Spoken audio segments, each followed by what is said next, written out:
ओम नमो भगवते वासुदेवाय। ओम नमो भगवते वासुदेवाय। ओम नमो भगवते वासुदेवाय। नारायणं नमस्कृत्य नरं चैव नरोत्तमं देवीं सरस्वतीं व्यासं ततो जयमुदीरये। नष्टप्रायस्य भद्रेषु नित्यं भागवतसेवया भगवती उत्तमश्लोके भक्तिर्भक्तिनिष्ठिः। रामस्य महान् चक्षुरुन्मिलितं येन तस्मै श्रीचैतन्यमनोभीष्टं स्थापितं वन्दे श्रीगुरो श्रीयुतपरमं श्रीगुरुं वैष्णवांश्च साक्षातं सागरनाथं सावधूतं कविं कृष्णचैतन्यदेवं राधा कृष्णपादां सागरनाथं श्रीविशाखं हे कृष्ण करुणा सिंधु दीनबंधु जगत्पते गोपेशं तप्तकाञ्चन गौराङ्गी राधे वृन्दावनेश्वरी वृषभानुसुते देवी प्रणमामि हरिप्रिये। विष्णुपादाय कृष्ण प्रेष्ठाय भूतले श्रीमते भक्ति वेदांत नमस्ते सारस्वते देवे गौरवाणी प्रचारिणे विशेषशून्यवादी पाश्चात्य देशकारिणे जय श्री कृष्ण चैतन्य प्रभु नित्यानंद श्री अद्वैत गदाधर शिवासादि गौर भक्तवृंद हरे कृष्ण कृष्ण कृष्ण हरे हरे हरे राम हरे राम राम राम हरे।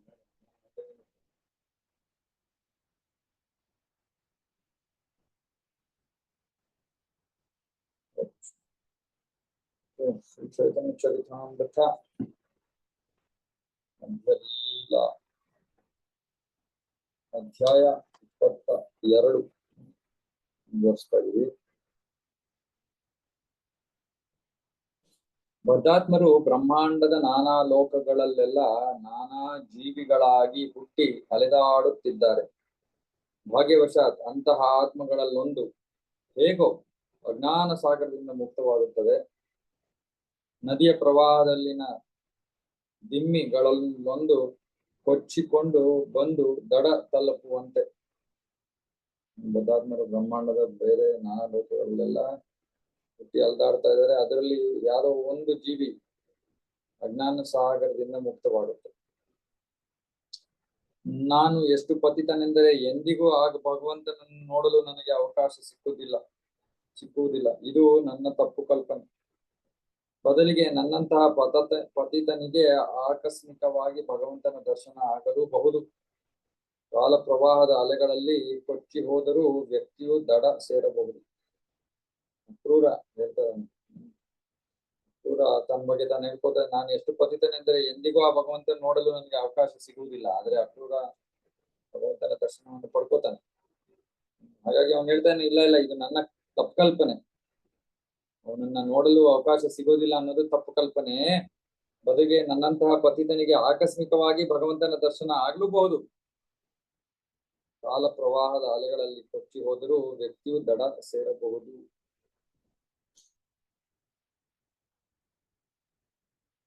ಅದೃಷ್ಟವಶಾತ್ ವ್ಯಕ್ತಿಯೊಬ್ಬನಿಗೆ ಅಜ್ಞಾನ ಸಾಗರವನ್ನು ದಾಟುವ ಅರ್ಹತೆ ಬರುತ್ತದೆ. ಅದೃಷ್ಟವಶಾತ್ ಸಂಸಾರದ ಅವಧಿ ಕಡಿಮೆಯಾದಾಗ ಅವನಿಗೆ ಶುದ್ಧ ಭಕ್ತರ ಸಹವಾಸ ದೊರಕಬಹುದು. ಅಂತಹ ಸಹವಾಸದಿಂದ ಕೃಷ್ಣನ ಬಗೆಗೆ ಅವನ ಆಕರ್ಷಣೆ ಜಾಗೃತವಾಗುತ್ತದೆ. ನೋಡಿ, ಸಂಸಾರದ ಅವಧಿ ಕಡಿಮೆಯಾದಾಗ ಅಂದ್ರೆ ಇಲ್ಲಿ ಸುತ್ತೊಡಿತಾ ಇದೀವಲ್ಲ ಈ ಸಂಸಾರ ಚಕ್ರದಲ್ಲಿ, ಅಂದ್ರೆ ನಮ್ಮ ಈ ಸಂಸಾರದ ಅವಧಿ ಕಡಿಮೆಯಾದಾಗ ಅಂದ್ರೆ ನಾವು ಮುಕ್ತಿಗೆ ಹತ್ರ ಬರ್ತಾ ಇದೀವಿ ಅಂತ ಅರ್ಥ. ಹಾಗೆ ನಮಗೆ ಏನ್ ದೊರಕುತ್ತೆ? ಅಂತಹ ಜೀವಿಗೆ ಶುದ್ಧ ಭಕ್ತರ ಸಹವಾಸ ದೊರಕಬಹುದು. ನೋಡಿ, ಎಲ್ಲರಿಗೂ ಸಿಗೋದಿಲ್ಲ ಇದು. ಯಾರು ತಮ್ಮ ಸಂಸಾರದ ಅವಧಿಯ ಕೊನೆಯಲ್ಲಿದ್ದಾರೋ ಅವ್ರಿಗೆ ಏನ್ ಸಿಗುತ್ತೆ? ಶುದ್ಧ ಭಕ್ತರ ಸಂಘ. ಅಂತಹ ಸಹವಾಸದಿಂದ ಕೃಷ್ಣನ ಬಗೆಗೆ ಅವನ ಆಕರ್ಷಣೆ ಜಾಗೃತವಾಗುತ್ತದೆ. ಕೇವಲ ಭಕ್ತರ ಸಂಘದಿಂದ ಮಾತ್ರ, ಭಕ್ತರಿಂದ ಶ್ರವಣ ಮಾಡೋದ್ರಿಂದ ಮಾತ್ರ ನಮ್ಗೆ ಕೃಷ್ಣನ ಬಗ್ಗೆ ಆಕರ್ಷಣೆ ಹುಟ್ಟೋದಕ್ಕೆ ಸಾಧ್ಯ. ಅದಕ್ಕೆ ಭಾಗವತದಲ್ಲಿ ಹೇಳ್ತಾರೆ, ಆ ಒಂದು ಕೃಷ್ಣನ ಬಗ್ಗೆ ಶ್ರವಣ ಮಾಡೋದಕ್ಕೆ ಆಸಕ್ತಿ ನಮ್ಮಲ್ಲಿ ಇಲ್ಲ ಅಂದ್ರೆ ಅದಕ್ಕೆ ಪರಿಹಾರ ನಾವು ಮಹಾಭಕ್ತರ ಸೇವೆಯನ್ನ ಮಾಡ್ಬೇಕು. ಸೇವೆಯನ್ನ ಮಾಡಿದಾಗ ಅವರಲ್ಲಿ ಅವರ ಹೃದಯದಲ್ಲಿ ಕೃಷ್ಣನ ಕುರಿತಾಗಿ ಶ್ರವಣ ಮಾಡೋ ಆ ಆಸಕ್ತಿ ಇರೋದ್ರಿಂದ, ರುಚಿ ಇರೋದ್ರಿಂದ ಅದು ನಮ್ಮ ಹೃದಯವನ್ನು ಪ್ರವೇಶ ಮಾಡುತ್ತೆ. ನಮಗೂ ಆಗ ಕೃಷ್ಣನ ಬಗ್ಗೆ ಶ್ರವಣ ಮಾಡೋದಕ್ಕೆ ಆಸಕ್ತಿ ಹೆಚ್ಚಾಗುತ್ತೆ. ಕೃಷ್ಣನ ಬಗ್ಗೆ ಶ್ರವಣ ಮಾಡೋ ಆಸಕ್ತಿ ಹೆಚ್ಚಾದಾಗ ಕ್ರಮೇಣವಾಗಿ ನಮಗೆ ಕೃಷ್ಣನ ಬಗೆಗೆ ಆಕರ್ಷಣೆ ಜಾಗೃತವಾಗುತ್ತೆ.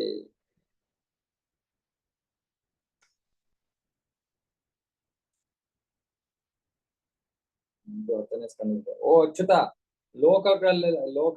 ಲೋಕಗಳಲ್ಲೆಲ್ಲ ಅಲೆದಾಡುವವನಿಗೆ ಐಕ ಸಂಸಾರದಿಂದ ಬಿಡುಗಡೆ ಹೊಂದಲು ಅರ್ಹತೆ ದೊರೆತರೆ ಅವನಿಗೆ ಭಕ್ತರ ಜೊತೆ ಸೇರಲು ಅವಕಾಶ ದೊರಕುತ್ತದೆ. ನೋಡಿ, ಬಿಡುಗಡೆ ಹೊಂದಲು ಅರ್ಹತೆ ದೊರೆತರೆ ಅಂದ್ರೆ ನಮ್ಗೆ ಅರ್ಹತೆ ಸಿಕ್ಕಿದೆ ಅಂತ ಅರ್ಥ.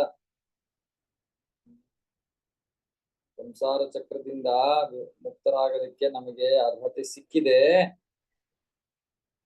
ಆಗ ನಮಗೆ ಶುದ್ಧ ಭಕ್ತರ ಸಂಘದ ಅವಕಾಶ ಸಿಗುತ್ತೆ. ಅವನು ಭಕ್ತರ ಜೊತೆ ಸೇರಿದರೆ ಅವನಿಗೆ ನಿನ್ನ ಮೇಲಿನ ಅನುರಕ್ತಿ ಜಾಗೃತವಾಗುತ್ತದೆ. ನೀನೇ ದೇವೋತ್ತಮ ಪರಮ ಪುರುಷ, ಭಕ್ತಾಗ್ರಣಿಗಳ ಪರಮ ಗುರಿ ಮತ್ತು ಲೋಕದ ಒಡೆಯ. ಮತ್ತೆ ಅದೇ ವಿಷಯ, ಸಂಸಾರದಿಂದ ಬಿಡುಗಡೆ ಹೊಂದೋದಕ್ಕೆ ನಮ್ಗೆ ಅರ್ಹತೆ ಸಿಕ್ಕಿದಾಗ ಶುದ್ಧ ಭಕ್ತರ ಸಂಘ ಸಿಗುತ್ತೆ. ಅವರ ಜೊತೆ ಸೇರಿ ನಾವು ಭಗವಂತನ ಮೇಲೆ ಅನುರಕ್ತಿ ಜಾಗೃತವಾಗುತ್ತೆ. ಮುಖ್ಯವಾದ ವಿಷಯ. ಕೃಷ್ಣನು ಪ್ರತಿಯೊಬ್ಬರ ಹೃದಯದಲ್ಲೂ ಚೈತ್ಯ ಗುರುವಾಗಿ, ಒಳಗಿನ ಆಧ್ಯಾತ್ಮಿಕ ಗುರುವಾಗಿ ನೆಲೆಸಿದ್ದಾನೆ. ಯಾರಾದರೂ ಒಬ್ಬ ಭಾಗ್ಯವಂತನಾದ ಬದ್ಧಾತ್ಮನಿಗೆ ಅವನು ಸ್ವತಃ ಭಕ್ತಿ ಸೇವೆಯಲ್ಲಿ ಮುಂದುವರಿಯುವಂತೆ ಪರಮಾತ್ಮನಾಗಿ ಒಳಗಿದ್ದು ಉಪದೇಶಿಸುತ್ತಾ ಹೊರಗಿನ ಗುರುವಾಗಿ ಉಪದೇಶಿಸುತ್ತಾನೆ. ಗುರುವಂತರ್ಯಾಮಿ ರೂಪೇ ಶಿಖಾಯ ಅಪನೆ. ಅಂತರ್ಯಾಮಿ ಪರಮಾತ್ಮನಾಗಿದ್ದು ಭಗವಂತ ಆ ಭಕ್ತನಿಗೆ ಭಕ್ತಿ ಸೇವೆಯಲ್ಲಿ ಮುಂದುವರಿಯೋದಕ್ಕೆ ಜ್ಞಾನವನ್ನು ಕೊಡ್ತಾನೆ. ತದಾಮಿ ಬುದ್ಧಿಯೋಗಂ ತಮ್ಮೇನ ಮಾಮುಪಯಾಂತಿತೆ. ನನ್ನನ್ನು ಪಡ್ಕೊಳಕ್ಕೆ ಬುದ್ಧಿಯನ್ನು ನಾನು ಕೊಡ್ತೀನಿ ಅಂತ ಕೃಷ್ಣ ಪರಮಾತ್ಮನ. ಇನ್ನೊಂದು ಭಾಗವತ ಶ್ಲೋಕ 11ನೇ ಸ್ಕಂದ. ಉದ್ಧವ ಹೇಳ್ತಾನೆ, ಪ್ರಭುವೇ, ಅಲೌಕಿಕ ಕವಿಗಳಿಗೆ ಮತ್ತು ಆಧ್ಯಾತ್ಮಿಕ ವಿಜ್ಞಾನದಲ್ಲಿ ಪರಿಣತರಾದವರಿಗೆ ಬ್ರಹ್ಮದೇವನ ಸುದೀರ್ಘ ಆಯುಷ್ಯವನ್ನು ಕರುಣಿಸಿದರೂ ಕೂಡ ಅವರು ನಿನಗೆ ಕೃತಜ್ಞತೆಯನ್ನು ಪೂರ್ಣವಾಗಿ ಅಭಿವ್ಯಕ್ತಿಸಲಾರರು. ಏಕೆಂದರೆ ನಿನ್ನಲ್ಲಿಗೆ ಬರುವುದು ಹೇಗೆಂದು ನಿರ್ದೇಶಿಸುವುದರ ಮೂಲಕ ಜೀವಿಗಳ ವಿಮೋಚನೆಗಾಗಿ ನೀನು ಬಾಹ್ಯವಾಗಿ ಆಚಾರ್ಯನಾಗಿ ಆಂತರಿಕವಾಗಿ ಪರಮಾತ್ಮನಾಗಿ ಎರಡು ರೂಪಗಳಲ್ಲಿ ಕಾಣಿಸಿಕೊಳ್ಳುವೆ. ನಮಗೆ ಈ ನಮ್ಮ ಈ ಭೌತಿಕ ಸಂಸಾರದಿಂದ ಹೊರಗಡೆ ಹೋಗಿ ಕೃಷ್ಣನ ಪಡ್ಕೋಬೇಕು ಅಂದ್ರೆ ಇಬ್ಬರು ಗುರುಗಳು, ಚೈತ್ಯ ಗುರು ಹೃದಯದಲ್ಲಿರೋ ಪರಮಾತ್ಮ, ಮತ್ತೆ ಬಾಹ್ಯವಾಗಿ ಆಧ್ಯಾತ್ಮಿಕ ಗುರುಗಳು, ದೀಕ್ಷಾ ಗುರುಗಳು, ಶಿಕ್ಷಾ ಗುರುಗಳು, ಇವರೆಲ್ಲರೂ ಇದ್ದಾರೆ. ಇವರೆಲ್ಲದರ ನಿರ್ದೇಶನದ ಪ್ರಕಾರ ನಾವು ನಡೆದಾಗ ನಾವು ಆಗ ನಮ್ಮ ಅಂತಿಮ ಗತಿಯನ್ನ ಪಡ್ಕೋತೀವಿ. ಹಾಗಾಗಿ ಯಾವ ಜೀವಿ ಕೂಡ ಭಗವಂತನೆಡೆಗೆ ತನ್ನ ಕೃತಜ್ಞತೆಯನ್ನ ಪೂರ್ಣವಾಗಿ ಅಭಿವ್ಯಕ್ತಿಪಡಿಸಲಾರ. ಯಾಕಂದ್ರೆ ಇದೆಲ್ಲವೂ ಕೂಡ ಕೃಷ್ಣನ ಕೃಪೆ. ಹೃದಯದಲ್ಲಿ ಪರಮಾತ್ಮನಾಗಿದ್ದಾನೆ, ಅದು ಒಂದು ಕೃಪೆ. ಬಾಹ್ಯವಾಗಿ ದೀಕ್ಷಾ ಗುರುಗಳು, ಶಿಕ್ಷಾ ಗುರುಗಳು, ಇವರೆಲ್ಲರೂ ಕೂಡ ಕೃಷ್ಣನ ಕೃಪೆ. ಕೃಷ್ಣನ ಕೃಪೆ ಇದ್ರೆ ಮಾತ್ರ ನಮಗೆ ಅವರ ಸಂಘ, ಅವರ ಉಪದೇಶ ಸಿಗೋಕ್ಕೆ ಸಾಧ್ಯ. ಭಕ್ತನ ಸಹವಾಸದಿಂದ ಕೃಷ್ಣನ ಭಕ್ತಿ ಸೇವೆಯಲ್ಲಿ ಶ್ರದ್ಧೆ ಹುಟ್ಟುತ್ತದೆ. ನೋಡಿ, ಮತ್ತೆ ಅದಕ್ಕೆ ವಿಶ್ವನಾಥ್ ಚಕ್ರವರ್ತಿ ಠಾಕೂರ್ ಅವರು ನಾವು ಭಕ್ತಿಯ ಬೇರೆ ಬೇರೆ ಹಂತಗಳ ಚರ್ಚೆ ಮಾಡಿದಾಗ ಆದವು ಶ್ರದ್ಧಾ ತಥಾ ಸಾಧು ಸಂಘ ಅಂತ ಹೇಳ್ತೀವಿ. ಆದ್ರೆ ವಿಶ್ವನಾಥ್ ಚಕ್ರವರ್ತಿ ಠಾಕೂರ್ ಅವ್ರು ಹೇಳ್ತಾರೆ, ಮೊದಲು ಶ್ರದ್ಧೆ ಬರೋಕ್ಕಿಂತ ಮುಂಚೆ ಭಕ್ತರ ಸಂಘ ಸಿಗುತ್ತೆ. ಭಕ್ತರ ಸಂಘದಿಂದ ನಮಗೆ ಶ್ರದ್ಧೆ ಸಿಗಲ್ಲ. ಭಕ್ತಿ ಸೇವೆಯಿಂದ ಕೃಷ್ಣನ ಬಗ್ಗೆ ಇರುವ ಸುಪ್ತ ಪ್ರೇಮ ಜಾಗೃತವಾಗುತ್ತದೆ. ಹೀಗಾಗಿ ಒಬ್ಬನ ಸಂಸಾರ ಬಂಧನ ಹರಿಯುತ್ತದೆ. ಸುಪ್ತ ಪ್ರೇಮ, ಕೃಷ್ಣ ಪ್ರೇಮ ಜಾಗೃತವಾಗ್ಬೇಕಂದ್ರೆ ಮತ್ತೆ ಭಕ್ತರ ಭಕ್ತರ ಸಂಘ, ಭಕ್ತರ ಇಂದ ಶ್ರವಣ ಮಾಡೋದು, ಅವರ ಮಾರ್ಗದರ್ಶನವನ್ನು ಅನುಸರಿಸೋದು, ದೀಕ್ಷಾ ಗುರುಗಳು, ಇದು ಮಾರ್ಗ.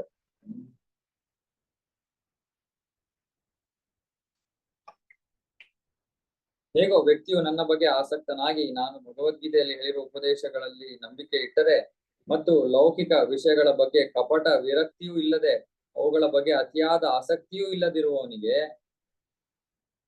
ನನ್ನ ಬಗ್ಗೆ ಸುಪ್ತವಾಗಿರುವ ಪ್ರೇಮವು ಭಕ್ತಿ ಸೇವೆಯಿಂದ ಜಾಗೃತವಾಗುವುದು. ಸೊ ಇದು 11ನೇ ಸ್ಕಂದ. ಇಲ್ಲಿ ಹೇಳ್ತಾ ಇದ್ದಾರೆ ಎರಡು ವಿಷಯ. ಒಂದು ಕೃತಕ ವೈರಾಗ್ಯ ಮತ್ತು ಅತಿಯಾದ ಆಸಕ್ತಿ, ಎರಡೂ ಇರಬಾರ್ದು.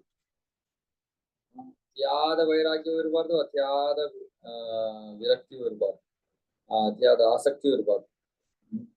ಅತಿಯಾದ ವೈರಾಗ್ಯ ಬಂದ್ಬಿಟ್ರೆ ಜ್ಞಾನಿ ಆಗೋಗ್ತೀವಿ, ಅತಿಯಾದ ಆಸಕ್ತಿ ಬಂದ್ಬಿಟ್ರೆ ಭೋಗಿ ಆಗೋಗ್ತೀವಿ. ಭಕ್ತನಾಗೋದಕ್ಕೆ ಯುಕ್ತ ವೈರಾಗ್ಯ ಇರ್ಬೇಕು. ಯಾವ್ದ್ರ ಬಗ್ಗೆನೂ ಬಹಳವಾದ ವೈರಾಗ್ಯವೂ ಅಲ್ಲ, ಬಹಳ ಅಂದ್ಕೊಳ್ಳೋದು ಅಲ್ಲ. ಯುಕ್ತ ವೈರಾಗ್ಯ ಎಲ್ಲವನ್ನು ಕೃಷ್ಣನ ಸೇವೆಯಲ್ಲಿ ಉಪಯೋಗಿಸೋ ಒಂದು ಮನೋಭಾವ, ಅದು ಯುಕ್ತ ವೈರಾಗ್ಯ. ಶುದ್ಧ ಭಕ್ತನ ಕೃಪೆ ಇಲ್ಲದೆ ಭಕ್ತಿ ಸೇವೆಯ ನೆಲೆ ಸಿಗಲು ಸಾಧ್ಯವಿಲ್ಲ. ಕೃಷ್ಣ ಭಕ್ತಿಯ ಮಾತು ಇರಲಿ, ಸಂಸಾರ ಬಂಧನದಿಂದ ಮುಕ್ತಿಯೂ ಕೂಡ ಸಾಧ್ಯವಿಲ್ಲ. ಶುದ್ಧ ಭಕ್ತನ ಕೃಪೆ ಇಲ್ಲದೆ. ಇದು ಭಾಗವತ 5ನೇ ಸ್ಕಂದ. ಓ ರಹುಗಣ ರಾಜನೇ, ಶುದ್ಧ ಭಕ್ತನ ಮಹಾಜನ ಅಥವಾ ಮಹಾತ್ಮ ಶುದ್ಧ ಭಕ್ತನ ಪಾದ ಕಮಲಗಳ ಧೂಳನ್ನು ತಲೆಯ ಮೇಲೆ ಧರಿಸದೆ ವ್ಯಕ್ತಿಯು ಭಕ್ತಿ ಯೋಗವನ್ನು ಸಾಧಿಸಲಾರ. ಕೇವಲ ಕಠೋರ ತಪಶ್ಚರ್ಯೆಯಿಂದಾಗಲಿ ಆಡಂಬರದಿಂದ ವಿಗ್ರಹ ಆರಾಧನೆ ಮಾಡುವುದರಿಂದಾಗಲಿ ಸನ್ಯಾಸಾಶ್ರಮದ ಇಲ್ಲವೇ ಗೃಹಸ್ಥಾಶ್ರಮದ ನಿಯಮಗಳನ್ನು ಕಟ್ಟುನಿಟ್ಟಾಗಿ ಪಾಲಿಸುವುದರಿಂದಾಗಲಿ ಭಕ್ತಿ ಯೋಗವನ್ನು ಸಾಧಿಸಲಾಗದು. ಬೇರೆ ಯಾವ ಮಾರ್ಗವೂ ಇಲ್ಲ. ಅಥವಾ ವೇದಾಧ್ಯಯನದಿಂದ ಆಗಲಿ ನೀರಿನಲ್ಲಿ ಮುಳುಗಿ ಬೆಂಕಿಗೋ ಉರಿಯುವ ಬಿಸಿಲಿಗೋ ತನ್ನನ್ನು ಕೊಂಡೋ ಅದನ್ನು ಸಾಧಿಸಲು ಸಾಧ್ಯ ಇಲ್ಲ. ಅಂದ್ರೆ ತಪಶ್ಚರ್ಯಗಳು, ಯಜ್ಞ, ದಾನ, ವೇದಾಧ್ಯಯನ, ವರ್ಣಾಶ್ರಮ ಧರ್ಮ, ವಿಗ್ರಹ ಆರಾಧನೆ ಯಾವುದರಿಂದಲೂ ಭಕ್ತಿ ಸಿಗೋದಿಲ್ಲ.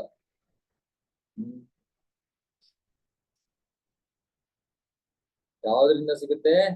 ಮಹತ್ಪಾದ ರಜೋಭಿಷೇಕಂ. ಶುದ್ಧ ಭಕ್ತನ ಪಾದ ಕಮಲಗಳ ಧೂಳನ್ನು ತಲೆಯ ಮೇಲೆ ಧರಿಸದೆ ವ್ಯಕ್ತಿ ಭಕ್ತಿ ಯೋಗವನ್ನು ಸಾಧಿಸಲಾರ. ಬಹಳ ಮುಖ್ಯವಾದ ಶ್ಲೋಕ. ವಿನಾ ಮಹತ್ಪಾದ ರಜೋಭಿಷೇಕಂ.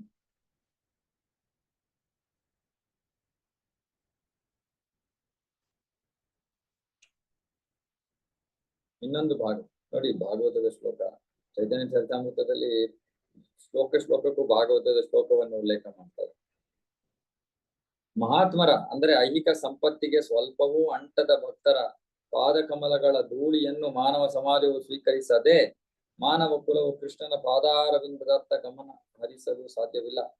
ಆ ಚರಣಾರವಿಂದಗಳು ಐಹಿಕ ಜೀವನದ ಅನಾವಶ್ಯಕವಾದ ಕ್ಲೇಶಮಯವಾದ ಪರಿಸ್ಥಿತಿಯನ್ನು ಗೆಲ್ಲಲು ನೆರವಾಗುತ್ತದೆ. ಮಹಾಭಕ್ತರ ಮಹಾತ್ಮರ ಹೆಜ್ಜೆ ಗುರುತುಗಳು. ಮತ್ತೆ ಅದರ ಅದನ್ನೇ ಓದ್ ಹೇಳ್ತಾ ಇದ್ದಾರೆ. ಕ್ಷಣಕಾಲ ಶುದ್ಧ ಭಕ್ತರ ಸಹವಾಸ ತುಂಬಾ ಮುಖ್ಯವಾದ ಶ್ಲೋಕ. ಸಾಧು ಸಂಘ ಸರ್ವ ಶಾಸ್ತ್ರಿಕಾಯ್ ಲವಮಾತ ಸಾಧು ಸಂಘ ಸರ್ವ ಸಿದ್ಧಿಕಾಯ್. ಕ್ಷಣಕಾಲ ಶುದ್ಧ ಭಕ್ತರ ಸಹವಾಸ ಆದರೂ ವ್ಯಕ್ತಿಯು ಸಕಲ ಯಶಸ್ಸನ್ನು ಪಡೆಯುವನು ಎಂದು ಶಾಸ್ತ್ರಗಳು ಹೇಳುತ್ತವೆ. ಸಕಲ ಯಶಸ್ಸನ್ನು ಪಡೆಯುವನು, ಕ್ಷಣ ಮಾತ್ರ. ಇನ್ನೊಂದು ಭಾಗವತದ ಶ್ಲೋಕ. ಭಗವದ್ ಭಕ್ತರ ಕ್ಷಣ ಮಾತ್ರ ಸಹವಾಸವನ್ನು ಸ್ವರ್ಗ ಪ್ರಾಪ್ತಿಗಾಗಲಿ ಮುಕ್ತಿಗಾಗಲಿ ಹೋಲಿಸಲಾಗದು. ಇನ್ನು ಸಾಯುವವರಿಗೆ ಐಹಿಕ ಸುಖ ಸಂಪತ್ತುಗಳಂತಹ ಐಹಿಕ ಅನುಗ್ರಹಗಳ ಬಗೆಗೆ ಹೇಳುವುದೇನಿದೆ. ಭಗವದ್ ಭಕ್ತರ ಕ್ಷಣ ಮಾತ್ರ ಸಹವಾಸ ಅದು ಸ್ವರ್ಗ ಪ್ರಾಪ್ತಿ ಮುಕ್ತಿ ಕೂಡ ಹೋಲಿಸಲಾಗದು. ಅಷ್ಟು ಶ್ರೇಷ್ಠ. ಇನ್ನು ಭೌತಿಕ ಜಗತ್ತಿನ ಸುಖದ ಬಗ್ಗೆ ಹೇಳೋದು. ಕೃಷ್ಣನು ಎಷ್ಟು ದಯಾಳು ಎಂದರೆ ತನ್ನ ಉಪದೇಶಗಳನ್ನು ಅರ್ಜುನಿಗೆ ಹೇಳಿದಂತೆ ಹೇಳಿ ಇಡೀ ಜಗತ್ತಿಗೆ ತನ್ನ ರಕ್ಷಣೆ ಒದಗಿಸಿಕೊಟ್ಟಿದ್ದಾನೆ. ಭಗವದ್ಗೀತೆ 18ನೇ ಅಧ್ಯಾಯ ಶ್ಲೋಕ. ನೀನು ನನಗೆ ಅತ್ಯಂತ ಪ್ರಿಯನಾದ ಸ್ನೇಹಿತನಾದ್ದರಿಂದ ನಿನಗೆ ನನ್ನ ಪರಮೋಪದೇಶವನ್ನು ಅತ್ಯಂತ ರಹಸ್ಯವಾದ ಜ್ಞಾನವನ್ನು ಹೇಳುತ್ತಿದ್ದೇನೆ. ಸರ್ವಗುಹ್ಯತಮಂ ಭೂಯ ಶೃಣು ಮೇ ಪರಮಂ ವಚಃ ಇಷ್ಟೋಸಿ ಮೇ ದೃಢಂ ಇತಿ ತಥೋ ವಕ್ಷ್ಯಾಮಿ ತೇ ಹಿತಂ. ಇದನ್ನು ನನ್ನಿಂದ ಕೇಳು, ಏಕೆಂದರೆ ಇದು ನಿನ್ನ ಹಿತಕ್ಕಾಗಿ. ಯಾವಾಗಲೂ ನನ್ನನ್ನು ಕುರಿತು ಚಿಂತಿಸು, ನನ್ನನ್ನು ಆರಾಧಿಸು, ನನಗೆ ನಮಸ್ಕರಿಸು, ಆಗ ನೀನು ನಿಶ್ಚಯವಾಗಿಯೂ ನನ್ನ ಬಳಿಗೆ ಬರುತ್ತೀಯೇ. ನೀನು ನನ್ನ ಆಪ್ತ ಮಿತ್ರನಾದದ್ದರಿಂದ ನಿನಗೆ ಈ ಭರವಸೆಯನ್ನು ಕೊಡುತ್ತಿದ್ದೇನೆ. ಮನ್ಮನಾಭವ ಮದ್ಭಕ್ತೋ ಮದ್ಯಾಜಿ ಮಾಂ ನಮಸ್ಕುರು ಮಾಮೇ ವೈಶ್ಯಸಿ ಸತ್ಯಂತೆ ಪ್ರತಿಜಾನೆ ಪ್ರಿಯೋಸಿ ಮೇ. ಶ್ರೀಕೃಷ್ಣನು ಈ ಹಿಂದೆ ವೈದಿಕ ಕರ್ಮಗಳ ಆಚರಣೆಗಳು, ವೇದೋಕ್ತವಾದ ರೀತಿಯಲ್ಲಿ ಕಾಮ್ಯ ಕರ್ಮಗಳನ್ನು ಮಾಡುವುದು, ಹಠಯೋಗಾಭ್ಯಾಸ ಮತ್ತು ಜ್ಞಾನ ಸಂಪಾದನೆಗಳ ಬಗ್ಗೆ ಪಾಂಡಿತ್ಯ ಸಂಪಾದಿಸುವುದನ್ನು ಹೇಳಿದ್ದರು. ಈ ಕೊನೆಯ ಉಪದೇಶಗಳು ತುಂಬಾ ಪ್ರಬಲವಾದವು ಮತ್ತು ಇತರವುಗಳಿಗಿಂತ ಮೇಲೆ ನಿಲ್ಲುತ್ತವೆ. ಭಕ್ತನಿಗೆ ಆದೇಶದಲ್ಲಿ ನಂಬಿಕೆ ಇದ್ದರೆ ಅವನು ಶ್ರೀಕೃಷ್ಣನನ್ನು ಪೂಜಿಸಿ ಇತರ ಎಲ್ಲಾ ಚಟುವಟಿಕೆಗಳನ್ನು ಬಿಟ್ಬಿಡ್ತಾನೆ. ಸರ್ವಕರ್ಮ ತ್ಯಾಗ ಕೈ ಸೇ ಕೃಷ್ಣ ಭಜ. ಸರ್ವಧರ್ಮಾನ್ ಪರಿತ್ಯಜ್ಯ ಎಲ್ಲವನ್ನು ಬಿಟ್ಟು, ಯಾರಿಗೆ ಈ ಮಾತಿನಲ್ಲಿ ನಂಬಿಕೆ ಇದೆಯೋ ಅಂತ ಭಕ್ತ ಎಲ್ಲವನ್ನ ಬಿಟ್ಟು ಕೃಷ್ಣನನ್ನ ಪೂಜಿಸ್ತಾನೆ. ಇಲ್ಲ ಈ ದೇವರು ಆ ದೇವರು, ಈ ವಿಧಾನ ಆ ವಿಧಾನ ಇಲ್ಲ, ಏನೂ ಇಲ್ಲ, ಸುಮ್ಮನೆ ಎಲ್ಲವನ್ನು ಬಿಟ್ಟು ಕೃಷ್ಣನ ಪೂಜಿಸ್ತಾನೆ. ಎಲ್ಲಿಯವರೆಗೆ ವ್ಯಕ್ತಿಗೆ ಕಾಮ್ಯ ಕರ್ಮಗಳು ಸಾಕು ಎನಿಸುವುದಿಲ್ಲವೋ, ವಿಷ್ಣುವಿನ ಬಗೆಗೆ ಶ್ರವಣ ಕೀರ್ತನೆಗಳಿಂದ ಭಕ್ತಿ ಸೇವೆಯ ಬಗ್ಗೆ ರುಚಿ ಜಾಗೃತವಾಗುವುದಿಲ್ಲವೋ, ಅಲ್ಲಿಯವರೆಗೆ ಅವನು ವೈದಿಕ ವಿಧಿಗಳ ಪ್ರಕಾರ ನಡೆಯಬೇಕು. ನಮಗೆ ಯಾವಾಗ ನಾವು ವೈದಿಕ ವಿಧಿಗಳನ್ನ ತ್ಯಜಿಸಬಹುದು, ಯಾವಾಗ ನಮಗೆ ಕೃಷ್ಣನ ಕುರಿತಾದ ಶ್ರವಣ ಕೀರ್ತನ ಅಂದ್ರೆ ಭಗವದ್ಗೀತಾ, ಭಾಗವತ, ಚೈತನ್ಯ ಚರಿತಾಮೃತ, ಈ ಶ್ರವಣ ಕೀರ್ತನಗಳಲ್ಲಿ ನಮಗೆ ಯಾವಾಗ ರುಚಿ ಜಾಗೃತವಾಗುತ್ತಾ ಆಗ ನಾವು ಆ ಸಮಯದಿಂದ ವೈದಿಕ ವಿಧಿಗಳನ್ನ ತ್ಯಾಗ ಮಾಡುವುದು ಏನು ತಪ್ಪಾಗಲ್ಲ. ಅರೆ ಯಾರಿಗೆ ಶ್ರವಣ ಕೀರ್ತನೆಗಳಲ್ಲಿ ಇನ್ನೂ ಆಸಕ್ತಿ ಇಲ್ವೋ ಅಂತವರು ಖಂಡಿತವಾಗಿಯೂ ವೈದಿಕ ವಿಧಿಗಳನ್ನ ಪಾಲನೆ ಮಾಡಬೇಕು.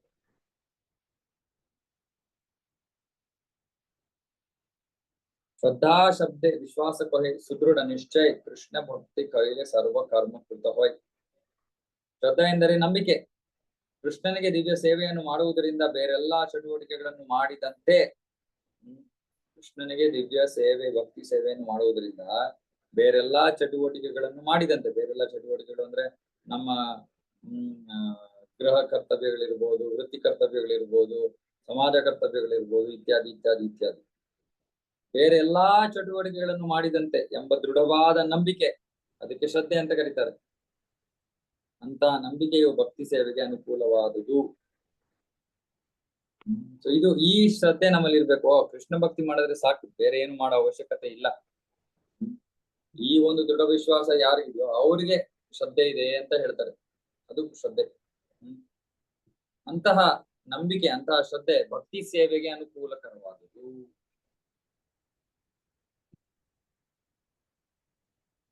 ತರೋರ್ಮೂಲ ನಿಷೇಚನೇನ ಧೃತ್ಯಂತಿ ತತ್ಸ್ಕಂಧ ಭುಜೋಪಶಾಖಾ ಪ್ರಾಣೋಪಹಾರಾಚ್ಚಯತೇಂದ್ರಿಯಾಣಾಂ ತಥೈವ ಸರ್ವಾರ್ಪಣಂ ಅಚ್ಯುತೇಜ್ಯ. ಮರದ ಬೇರಿಗೆ ನೀರೆರೆದರೆ ಕಾಂಡ, ಕೊಂಬೆಗಳು, ರೆಂಬೆಗಳು ಎಲ್ಲವೂ ಹೇಗೆ ಶಕ್ತಿಯನ್ನು ಪಡೆಯುವವೋ, ಹೊಟ್ಟೆಗೆ ಆಹಾರವನ್ನು ಒದಗಿಸುವುದರಿಂದ ಪ್ರಾಣವಾಯು ಇಂದ್ರಿಯಗಳು ಚೈತನ್ಯ ಯುಕ್ತವಾಗುತ್ತವೋ, ಹಾಗೆ ಕೃಷ್ಣನನ್ನು ಪೂಜಿಸುವುದರಿಂದ ಮತ್ತು ಅವನ ಸೇವೆ ಮಾಡುವುದರಿಂದ ಎಲ್ಲಾ ದೇವತೆಗಳನ್ನು ತೃಪ್ತಿಪಡಿಸಿದಂತೆಯೇ ಆಗುತ್ತದೆ. ಎಲ್ಲಾ ದೇವತೆಗಳನ್ನು ತೃಪ್ತಿಪಡಿಸಿದಂತಾಗುತ್ತದೆ. ಶ್ರದ್ಧಾವಂತನಾದ ಭಕ್ತನು ಭಗವಂತನ ಭಕ್ತಿ ಸೇವೆಗೆ ನಿಜವಾಗಿ ಅರ್ಹನಾದ ವ್ಯಕ್ತಿ. ಶ್ರದ್ಧಾವಾನ್ ಜನ ಹೊಯ್ ಭಕ್ತಿ ಅಧಿಕಾರಿ ಉತ್ತಮ ಮಧ್ಯಮ ಕನಿಷ್ಠ ಶ್ರದ್ಧಾನುಸಾರಿ. ವ್ಯಕ್ತಿಯ ಶ್ರದ್ಧೆಗೆ ಅನುಸಾರವಾಗಿ ಅವನನ್ನು ಉತ್ತಮ ಮಧ್ಯಮ ಮತ್ತು ಅಧಮ ಭಕ್ತನೆಂದು ವರ್ಗೀಕರಿಸಲಾಗಿದೆ. ಇವಾಗ ಈ ಉತ್ತಮ ಮಧ್ಯಮ ಕನಿಷ್ಠ ಭಕ್ತರ ವರ್ಣನೆ. ತರ್ಕ ವಾದಗಳಲ್ಲೂ ವೇದಶಾಸ್ತ್ರಗಳಲ್ಲೂ ನಿಪುಣನಾದವನು, ಮತ್ತು ಕೃಷ್ಣನಲ್ಲಿ ದೃಢವಾದ ನಂಬಿಕೆ ಇರುವವನು ಶ್ರೇಷ್ಠನಾದ ಭಕ್ತ. ಅವನು ಇಡೀ ಜಗತ್ತನ್ನು ಉದ್ಧಾರ ಮಾಡಬಲ್ಲ. ತರ್ಕ, ವಾದ, ವೇದ, ಶಾಸ್ತ್ರ ಇದೆಲ್ಲದರಲ್ಲೂ ನಿಪುಣನಾದವನು, ಕೃಷ್ಣನಲ್ಲಿ ದೃಢವಾದ ನಂಬಿಕೆ ಇರುವವನು, ಅವನು ಶ್ರೇಷ್ಠನಾದ ಭಕ್ತ. ಎರಡೂ ಇರ್ಬೇಕು. ತರ್ಕ, ವೇದ, ವಾದಗಳಲ್ಲೂ ವೇದ ಶಾಸ್ತ್ರಗಳಲ್ಲೂ ನಿಪುಣ ಮತ್ತು ಕೃಷ್ಣನಲ್ಲಿ ದೃಢವಾದ ನಂಬಿಕೆ. ಅವನೇನ್ ಮಾಡ್ಬೋದು? ಅವನು ಸಂಪೂರ್ಣ ಜಗತ್ತನ್ನು ಉದ್ಧಾರ ಮಾಡುದು. ಇದು ಉತ್ತಮ ಅಧಿಕಾರಿ ಭಕ್ತ. ಯಾರು ತರ್ಕದಲ್ಲಿ ಮತ್ತು ವೇದಶಾಸ್ತ್ರಗಳಲ್ಲಿ ನಿಪುಣರಾಗಿರುವವರು ಮತ್ತು ಯಾರಿಗೆ ದೃಢವಾದ ಅಂಧವಲ್ಲದ ವಿಶ್ವಾಸ ಮತ್ತು ಆಳವಾದ ನಂಬಿಕೆ ಇದೆಯೋ ಅವರನ್ನು ಭಕ್ತಿ ಸೇವೆಯಲ್ಲಿ ಅಗ್ರಗಣ್ಯರು ಎಂದು ಪರಿಗಣಿಸಲಾಗಿದೆ. ಯಾರಿಗೆ ಶಾಸ್ತ್ರವನ್ನಾಧರಿಸಿದ ವಾದ ಮತ್ತು ತರ್ಕಗಳಲ್ಲಿ ಅಷ್ಟು ಪಾಂಡಿತ್ಯವಿಲ್ಲದೆ ದೃಢವಾದ ನಂಬಿಕೆ ಮಾತ್ರ ಇದೆಯೋ ಅಂತವರು ಎರಡನೇ ದರ್ಜೆಯ ಭಕ್ತರು. ಅಂದ್ರೆ ಸಂಪೂರ್ಣ ಶಾಸ್ತ್ರದ ಮೇಲೆ ಅಷ್ಟು ಪಾಂಡಿತ್ಯ ಇಲ್ಲ, ಆದ್ರೆ ದೃಢವಾದ ನಂಬಿಕೆ ಇದೆ. ಹೌದು, ಕೃಷ್ಣ ಭಕ್ತಿಯನ್ನ ಮಾಡಿದ್ರೆ ಇನ್ನೇನು ಮಾಡೋ ಅವಶ್ಯಕತೆ ಇಲ್ಲ. ದೃಢವಾದ ನಂಬಿಕೆ ಇರುವಂತವರು ಎರಡನೇ ದರ್ಜೆಯ ಭಕ್ತರು. ಅವರೂ ಸಹ ತುಂಬಾ ಭಾಗ್ಯವಂತರು ಎಂದೇ ಪರಿಗಣಿಸಬೇಕು. ಯಾರಿಗೆ ವೇದಶಾಸ್ತ್ರಗಳ ತರ್ಕ ಗೊತ್ತಿಲ್ಲದೆ ದೃಢವಾದ ನಂಬಿಕೆ ಇರುವುದೋ ಅವರು ಮಧ್ಯಮ ವರ್ಗದ ಭಕ್ತರು. ಯಾರ ಶ್ರದ್ಧೆ ಆಳವಲ್ಲದೆ ನಮ್ರವಾಗಿರುವುದೋ, ಕೋಮಲ ಶ್ರದ್ಧಾ ಅಂತ ಇದಕ್ಕೆ, ಕೋಮಲವಾದ ಶ್ರದ್ಧೆ, ಅವನು ಆರಂಭಿಕ ಭಕ್ತ. ಆರಂಭಿಕ ಭಕ್ತ ಅಂದ್ರೆ ನಾವು ಎಷ್ಟು ವರ್ಷ ಕೃಷ್ಣ ಪ್ರಜ್ಞೆಯಲ್ಲಿ ಇದೀವಿ ಅಂತಲ್ಲ, ಎಷ್ಟು ನಮಗೆ ಶ್ರದ್ಧೆ ಇದೆ. ಆ ಕೋಮಲ ಶ್ರದ್ಧೆ, ಅಯ್ಯೋ ಅಷ್ಟೊಂದೇನು ನಂಬಿಕೆ ಇಲ್ಲ, ಯಾರೋ ಬಂದೇನೋ ಹೇಳ್ಬಿಟ್ರು ನಮ್ಗೆ ಕೃಷ್ಣನ ಮೇಲೆ ನಂಬಿಕೆ ಹೊರಟೋಗ್ಬಿಡುತ್ತೆ, ಅದು ಆರಂಭಿಕ ಭಕ್ತಿ. ಆದರೆ ಕ್ರಮೇಣ ಭಕ್ತಿ ಮಾರ್ಗವನ್ನು ಅನುಸರಿಸಿ ಮೊದಲ ದರ್ಜೆಯ ಭಕ್ತನಾಗುತ್ತಾನೆ. ಕ್ರಮೇಣವಾಗಿ ಎಲ್ಲರೂ ಕನಿಷ್ಠ ಹಂತದಿಂದ ಉತ್ತಮ ಹಂತಕ್ಕೆ ಬರಲೇಬೇಕು. ಅದೇ ಭಕ್ತಿಯ ಒಂದು ಅಭಿವೃದ್ಧಿ. ಯಾರ ಶ್ರದ್ಧೆ ಅಷ್ಟು ಬಲವಾಗಿಲ್ಲವೋ ಮತ್ತು ಆಗ ತಾನೇ ಆರಂಭವಾಗಿದೆಯೋ ಅವನನ್ನು ಆರಂಭಿಕ ಭಕ್ತ ಎಂದು ಕರೆಯುತ್ತಾರೆ.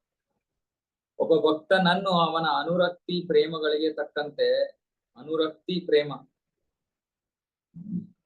ಉತ್ತಮ, ಅತ್ಯುತ್ತಮ ಎಂದು ಕರೆಯಲಾಗುವುದು. ಶ್ರೀಮದ್ ಭಾಗವತದ 11ನೇ ಸ್ಕಂದದಲ್ಲಿ ಅವನ ಲಕ್ಷಣಗಳೇನೆಂಬುದನ್ನು ಈ ಕೆಳಕಂಡಂತೆ ಕೊಡಲಾಗಿದೆ. ಭಕ್ತೋತ್ತಮನು ಆ ಆತ್ಮಗಳಲ್ಲಿ ಆತ್ಮನಾದ ದೇವೋತ್ತಮ ಪರಮಪುರುಷನಾದ ಶ್ರೀಕೃಷ್ಣನನ್ನು ಎಲ್ಲದರಲ್ಲೂ ಕಾಣುತ್ತಾನೆ. ಪರಿಣಾಮವಾಗಿ ಭಗವಂತನೇ ಎಲ್ಲ ಕಾರಣಗಳಿಗೂ ಕಾರಣನು ಎಂದು, ಎಲ್ಲ ವಸ್ತುಗಳು ಅವನಲ್ಲೇ ನೆಲೆಸಿವೆ ಎಂದು ಭಾವಿಸುತ್ತಾನೆ. ಇದು ಉತ್ತಮಾಧಿಕಾರಿ. ಮಧ್ಯಮ ದರ್ಜೆಯ ಭಕ್ತನು ಭಗವಂತನನ್ನು ಪ್ರೀತಿಸುತ್ತಾನೆ. ಇದು 4 ವಿಷಯಗಳು: ಪ್ರೇಮ, ಮೈತ್ರಿ, ಕೃಪಾ, ಉಪೇಕ್ಷಾ. ಜ್ಞಾಪಕಬೇಕು. ಪ್ರೇಮ, ಭಗವಂತನೆಡೆಗೆ ಪ್ರೇಮ. ಮೈತ್ರಿ, ಭಕ್ತರ ಬಗ್ಗೆ ಮೈತ್ರಿ, ಸ್ನೇಹ. ಮತ್ತೆ ಕೃಪೆ, ಪ್ರಾರಂಭಿಕ ಭಕ್ತರು ಅಥವಾ ಅಭಕ್ತರ ಬಗ್ಗೆ ಕರುಣೆ. ಅಗ್ನರ ಬಗ್ಗೆ ಕರುಣೆ. ಮತ್ತೆ ಉಪೇಕ್ಷೆ, ಯಾರ ಬಗ್ಗೆ ಉಪೇಕ್ಷೆ? ಯಾರು ನಾಸ್ತಿಕರು ಅಥವಾ ಭಗವಾನ್ ಭಕ್ತಿ ಸೇವೆಯನ್ನು ಯಾರು ದ್ವೇಷಿಸ್ತಾರೋ ಅವರ ಬಗ್ಗೆ ಉಪೇಕ್ಷೆ. ಇದು ಮಧ್ಯಮ ಭಕ್ತನ ಗುಣಲಕ್ಷಣಗಳು. ಪ್ರೇಮ, ಮೈತ್ರಿ, ಕೃಪಾ, ಉಪೇಕ್ಷ. ಪ್ರಾಕೃತ ಭಕ್ತ ಅಂದ್ರೆ ಆರಂಭಿಕ ಭಕ್ತ, ಐಹಿಕ ಭಕ್ತ ಉದ್ದೇಶ ಪೂರ್ವಕವಾಗಿ ಶಾಸ್ತ್ರಗಳನ್ನು ಓದುವುದಿಲ್ಲ. ನಾವ್ ಎಷ್ಟು ಹೇಳ್ತೀವಿ ಓದ್ರಿ ಅಂತ ಓದಲ್ಲ ಅದನ್ನು. ಅವರು ಆರಂಭಿಕ ಭಕ್ತರು. ಮತ್ತು ಶುದ್ಧ ಭಕ್ತಿ ಸೇವೆಯ ನಿಜವಾದ ಬೆಲೆಯನ್ನು ಅರಿಯಲು ಪ್ರಯತ್ನಿಸುವುದಿಲ್ಲ. ಆದ್ದರಿಂದ ಅವನು ಭಕ್ತೋತ್ತಮರಿಗೆ ಸೂಕ್ತ ಗೌರವ ತೋರಿಸುವುದಿಲ್ಲ. ಯಾರಿಗೆ ಈ ವಿಷಯಗಳೆಲ್ಲ ಗೊತ್ತಿಲ್ವೋ, ಯಾರು ಶಾಸ್ತ್ರ ಓದ್ತಾ ಇಲ್ವೋ, ಯಾರು ಭಕ್ತಿ ಸೇವೆ ನಿಜವಾದ ಬೆಲೆಯನ್ನು ಅರ್ಥಕೊಳ್ಳೋಕೆ ಪ್ರಯತ್ನ ಮಾಡ್ತಾ ಇಲ್ವೋ, ಅವರಿಗೆ ಭಕ್ತರ ಒಂದು ಮೌಲ್ಯ ಎಷ್ಟು ಅನ್ನೋದು ಗೊತ್ತಿಲ್ಲ. ಹಾಗಾಗಿ ಅವರು ಅಷ್ಟೊಂದು ಗೌರವ ತೋರಿಸೋದಿಲ್ಲ. ಆದರೆ ಅವನು ತನ್ನ ಗುರುವಿನಿಂದ ಕಲಿತ ನಿಯಂತ್ರಕ ತತ್ವಗಳನ್ನು ಅನುಸರಿಸಬಹುದು. ಈ ನಿಯಮಗಳನ್ನು ಪಾಲನೆ ಮಾಡಬೇಕು, ಆ ನಿಯಮಗಳನ್ನು ಪಾಲನೆ ಮಾಡಬೇಕು, ಮಾಡ್ತಾರೆ. ಅಥವಾ ವಿಗ್ರಹಾರ್ಚನೆ ಮಾಡುವ ತನ್ನ ಕುಟುಂಬದಿಂದಲೂ ಕಲಿಯಬಹುದು. ಭಕ್ತಿ ಸೇವೆಯಲ್ಲಿ ಮುಂದುವರಿಯಲು ಪ್ರಯತ್ನಿಸುತ್ತಿದ್ದರೂ ಅವನು ಐಹಿಕ ನೆಲೆಯಲ್ಲಿದ್ದಾನೆಂದೇ ಭಾವಿಸಬೇಕು. ಅವನು ಭಕ್ತಪ್ರಾಯ ಅಥವಾ ಭಕ್ತಾಭಾಸ. ಪ್ರಾಯ ಅಂದ್ರೆ ಭಕ್ತ ಅಂತ ಕಾಣ್ತಾ ಇದ್ದಾನೆ, ಅದ್ರ ಒಂದು ಭಕ್ತ ಅಲ್ಲ. ಏಕೆಂದ್ರೆ ವೈಷ್ಣವ ತತ್ವದಲ್ಲಿ ಸ್ವಲ್ಪ ಪರಿಣತಿ ಪಡೆದಿದ್ದಾನೆ. ಅವನಷ್ಟು ಮುಂದುವರೆದವನಲ್ಲ. ಅವನಿಗೆ ಭಕ್ತರ ಮೌಲ್ಯ ಏನು ಅಂತ ಗೊತ್ತಿಲ್ಲ. ಹಾಗಾಗಿ ಅವನನ್ನ ಭಕ್ತ ಪ್ರಾಯ ಅಂತ ಹೇಳ್ತಾರೆ. ಆದ್ರೆ ಏನೋ ನಿಯಮಗಳು, ಯಾರು ಗುರುಗಳೋ ಯಾರು ಹಿರಿಯರು ಕೊಟ್ಟಿರೋ ನಿಯಮಗಳನ್ನ ಪಾಲನೆ ಮಾಡ್ತಾರೆ. ಆದ್ರೆ ಅದಕ್ಕಿಂತ ಹೆಚ್ಚೇನಿಲ್ಲ.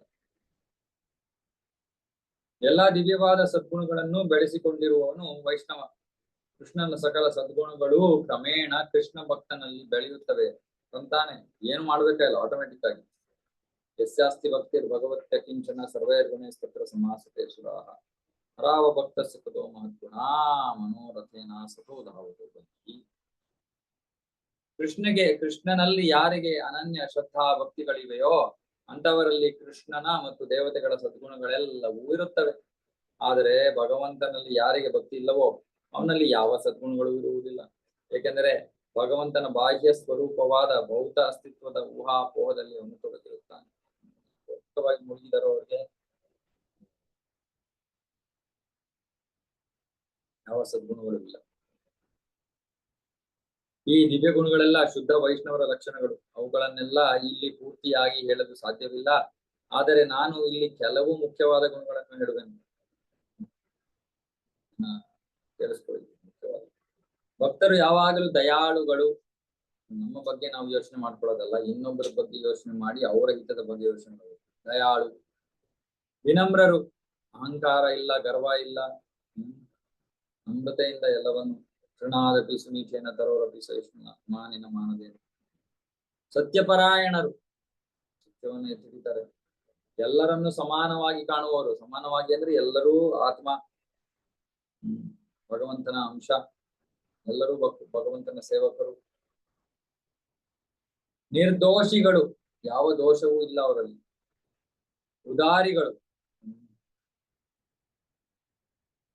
ಬೇರೆಯವ್ರಿಗೋಸ್ಕರ ತಮ್ಮ ಸುಖ ಇತ್ಯಾದಿಗಳನ್ನ ತ್ಯಾಗ ಮಾಡಿ ಅವರಿಗೋಸ್ಕರ, ಅವರ ಒಳಿತಿಗಾಗಿ ಕೆಲಸ ಮಾಡೋರು.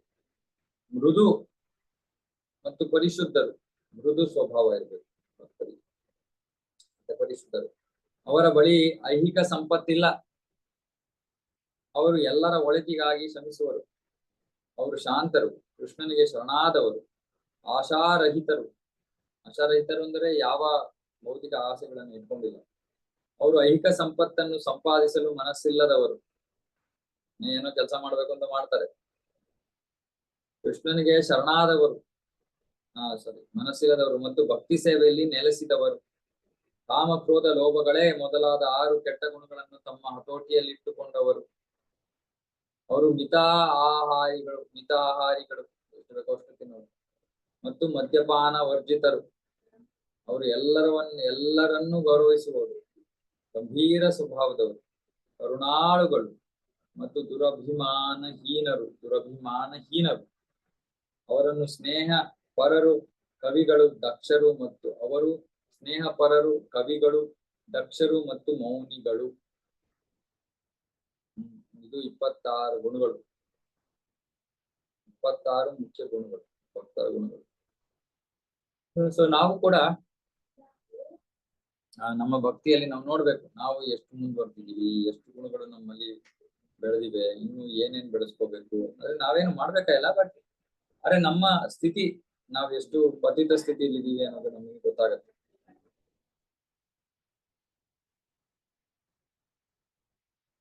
ಭಕ್ತರು ಸದಾ ಸಹನಶೀಲರು, ತಾಳ್ಮೆಯುಳ್ಳವರು, ತುಂಬಾ ಕರುಣಾಳುಗಳು. ಅವರು ಎಲ್ಲಾ ಜೀವಿಗಳ ಹಿತೈಷಿಗಳು. ಅವರು ಶಾಸ್ತ್ರೋಕ್ತ ವಿಧಿಗಳನ್ನು ಅನುಸರಿಸುತ್ತಾರೆ. ಅವರಿಗೆ ಶತ್ರುಗಳೇ ಇಲ್ಲವಾದ್ದರಿಂದ ಅವರು ತುಂಬಾ ಶಾಂತರಾಗಿರುತ್ತಾರೆ. ಈ ಗುಣಗಳು ಭಕ್ತರಿಗೆ ಭೂಷಣ. ಮತ್ ಸೇವಾಂ ದ್ವಾರಂ ಮಾಹು ವಿಮುಕ್ತೆ ಸ್ತಮೋದ್ವಾರಂ ಯೋಷಿತಾಂ ಸಂಗಿ ಸಂಗಂ ಮಹಾಂತಸ್ತೆ ಸಮಚಿತ್ತ ಪ್ರಶಾಂತ ವಿಮನ್ಯವ ಸುಹೃದ ಸಾಧವೋಯೇ. ಶುದ್ಧ ಭಕ್ತರ ಸೇವೆ ಮಾಡುವುದೇ ಮೋಕ್ಷಕ್ಕೆ ಮಾರ್ಗವೆಂಬುದು ಎಲ್ಲಾ ಶಾಸ್ತ್ರಗಳ ಹಾಗೂ ಶ್ರೇಷ್ಠ ವ್ಯಕ್ತಿಗಳ ತೀರ್ಮಾನ. ಅದಕ್ಕೆ ತದ್ವಿರುದ್ಧವಾಗಿ ಐಹಿಕ ಸುಖ ಭೋಗಗಳಿಗೆ ಮತ್ತು ಹೆಂಗಸರಿಗೆ ಅಂಟಿದ ಐಹಿಕ ವ್ಯಕ್ತಿಗಳ ಸಹವಾಸ ಅಂಧಕಾರದ ಮಾರ್ಗ. ನಿಜವಾದ ಭಕ್ತರು ವಿಶಾಲ ಮನಸ್ಕರು, ಎಲ್ಲರನ್ನೂ ಸಮಾನವಾಗಿ ನೋಡುವರು ಮತ್ತು ಪರಮ ಶಾಂತ ಸ್ವಭಾವದವರು. ಅವರು ಎಂದೂ ಕೋಪಗೊಳ್ಳರು. ಎಲ್ಲಾ ಜೀವಿಗಳ ಬಗ್ಗೆ ಸ್ನೇಹ ಸೌಹಾರ್ದದಿಂದಿರುವರು. ತುಂಬಾ ಮುಖ್ಯವಾದ ಗುಣಗಳು. ಈ ಶ್ಲೋಕಗಳೆಲ್ಲ ಮತ್ತೆ ಮತ್ತೆ ಓದಿ ಸ್ವಲ್ಪ. ಯಾಕಂದ್ರೆ ಇದು ನಾವು ಸುಮ್ಮನೆ ಒಂದ್ಸತಿ ಓದೋದ್ರಿಂದ ನಮ್ಮ ಮನಸ್ಸಿಗೆ ಮುಟ್ಟಲ್ಲ ಇದು.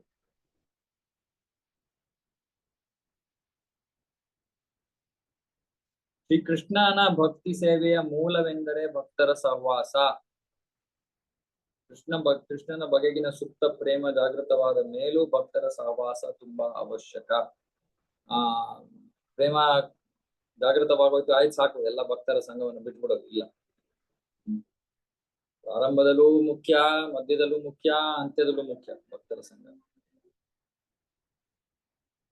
ಇನ್ನೊಂದು 10ನೇ ಸ್ಕಂದದ ಶ್ಲೋಕ. ಓ ಅಚ್ಯುತ, ಲೋಕಗಳಲ್ಲೆಲ್ಲ ಅಲೆದಾಡುವವನಿಗೆ ಐಹಿಕ ಸಂಸಾರದಿಂದ ಬಿಡುಗಡೆ ಹೊಂದಲು ಅರ್ಹತೆ ದೊರೆತರೆ ಅವನಿಗೆ ಮತ್ತೆ ಅದೇ ಶ್ಲೋಕ. ಭಕ್ತರ ಜೊತೆ ಸೇರಲು ಅವಕಾಶ ದೊರಕುತ್ತದೆ. ಅವನು ಭಕ್ತರ ಜೊತೆ ಸೇರಿದರೆ ಅವನಿಗೆ ನಿನ್ನ ಮೇಲಿನ ಆಕರ್ಷಣೆ ಜಾಗೃತವಾಗುತ್ತದೆ. ನೀನೇ ದೇವೋತ್ತಮ ಪರಮಪುರುಷ,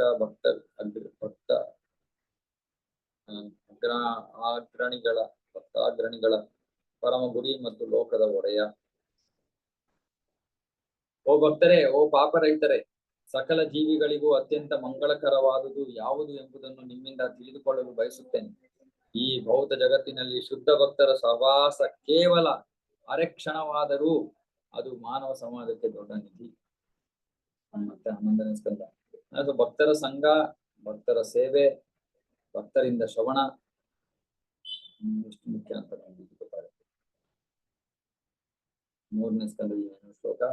ಭಗವಂತನ ಶಕ್ತಿಯುತವಾದ ಸಂದೇಶವನ್ನು ಭಕ್ತರ ಸಹವಾಸದಲ್ಲಿ ಮಾತ್ರ ಸರಿಯಾಗಿ ಚರ್ಚಿಸಬಹುದು. ಅವರ ಸಹವಾಸದಲ್ಲಿ ಕೇಳುವುದು ತುಂಬಾ ಹಿತ. ಭಕ್ತರಿಂದ ಕೇಳಿದಾಗ ಅಲೌಕಿಕ ಅನುಭವವು ಶೀಘ್ರವಾಗಿ ದೊರೆತು ದೃಢವಾದ ನಂಬಿಕೆ ಬಂದು ಕಾಲಕ್ರಮೇಣ ಅದು ಆಕರ್ಷಣೆಯಾಗಿ ಬೆಳೆದು ಭಕ್ತಿಯಾಗುತ್ತದೆ. ಮತ್ತೆ ಓದ್ತೀನಿ. ಭಗವಂತನ ಶಕ್ತಿಯುತವಾದ ಸಂದೇಶವನ್ನು ಭಕ್ತರ ಸಹವಾಸದಲ್ಲಿ ಮಾತ್ರ ಸರಿಯಾಗಿ ಚರ್ಚಿಸಬಹುದು. ಅಂದ್ರೆ ನಾವಾಗಿ ಓದ್ಕೋತೀವಿ, ಒಬ್ಬಂಟಿಗರಾಗಿ ಭಕ್ತಿ ಮಾಡ್ತೀವಿ, ಆಗೋದಿಲ್ಲ. ಅವರ ಸಹವಾಸದಲ್ಲಿ ಕೇಳುವುದು ತುಂಬಾ ಹಿತ.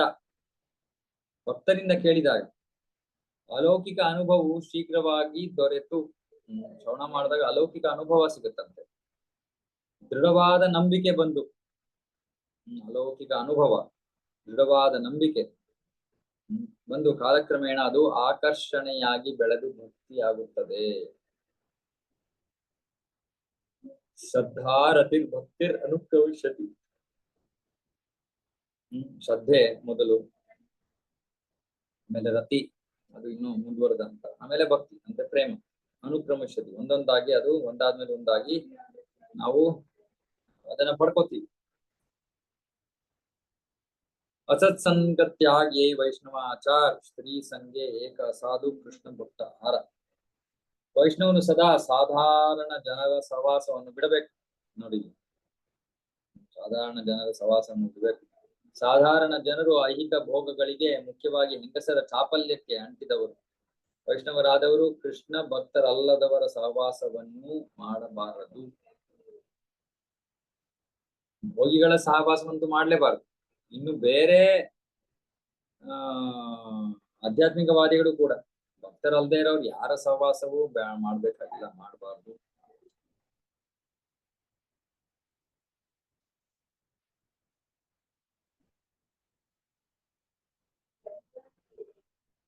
ಲೌಕಿಕ ಜನರ ಸಹವಾಸದಿಂದ ವ್ಯಕ್ತಿಯು ಸತ್ಯಸಂಧತೆ, ಶುಚಿ, ದಯೆ, ಗಾಂಭೀರ್ಯ, ಆಧ್ಯಾತ್ಮಿಕ ವಿವೇಕ, ನಾಚಿಕೆ, ವ್ರತ ನಿಷ್ಠೆ, ಕೀರ್ತಿ, ಕ್ಷಮಾಗುಣ, ಮನೋನಿಗ್ರಹ, ಇಂದ್ರಿಯ ನಿಗ್ರಹ, ಭಾಗ್ಯ ಮತ್ತು ಇತರ ಅವಕಾಶಗಳನ್ನೆಲ್ಲ ಕಳೆದುಕೊಳ್ಳುತ್ತಾನೆ. ನೋಡಿ, ಲೌಕಿಕ ಜನರ ಸಹವಾಸದಿಂದ ಅಂದ್ರೆ ಅವರಿಂದ ನಾವು ಪ್ರಭಾವಿತರಾಗೋದ್ರಿಂದ ಏನೇನ್ ಕಳ್ಕೊತೀವಿ? ಸತ್ಯಸಂಧತೆ, ಶುಚಿ, ದಯೆ, ಗಾಂಭೀರ್ಯ, ಆಧ್ಯಾತ್ಮಿಕ ವಿವೇಕ, ನಾಚಿಕೆ, ವ್ರತನಿಷ್ಠೆ, ಕೀರ್ತಿ, ಕ್ಷಮಾಗುಣ, ಮನೋನಿಗ್ರಹ, ಇಂದ್ರಿಯ ನಿಗ್ರಹ ಮತ್ತೆ ಭಾಗ್ಯ. ಆತ್ಮ ಸಾಕ್ಷಾತ್ಕಾರದ ಜ್ಞಾನವಿಲ್ಲದ ಹೆಂಗಸಿನ ಕೈಯಲ್ಲಿ ಕುಣಿಯುವ ಬೊಂಬೆಯಂತ ಅಸಂಸ್ಕೃತ ಮೂರ್ಖನ ಸಹವಾಸ ಮಾಡಬಾರದು. ಅವನಿಗೆ ಇತರ ಯಾವುದೇ ವಸ್ತುವಿನಿಂದ ಒದಗುವ ಮೋಹ ಮತ್ತು ಬಂಧನವು ಹೆಂಗಸಿನ ಮೇಲಿನ ಅತಿಯಾದ ಮೋಹವಿರುವ ಸ್ತ್ರೀ ಲೋಲುಪರ ಸಹವಾಸದಿಂದ ಉಂಟಾಗುವ ಮೋಹ ಮತ್ತು ಬಂಧನಕ್ಕಿಂತ ಬಲವಾದುದಲ್ಲ. ಅಂದ್ರೆ ಈ ಸ್ತ್ರೀಯರಿಗೆ ಅಂಟ್ಕೊಳ್ಳೋದು ಅಥವಾ ಸ್ತ್ರೀಯರು ಪುರುಷರಿಗೆ ಅಂಟ್ಕೊಳ್ಳೋದು ಅಥವಾ ಸ್ತ್ರೀಯರಿಗೆ ಅಂಟ್ಕೊಂಡಿರುವಂತಹ ವ್ಯಕ್ತಿಗಳ ಸಂಘ, ಇದರಿಂದ ಉಂಟಾಗುವ ಮೋಹ ಬೇರೆ ಎಲ್ಲಾ ಮೋಹಕ್ಕಿಂತ ಪ್ರಬಲವಾದದ್ದು.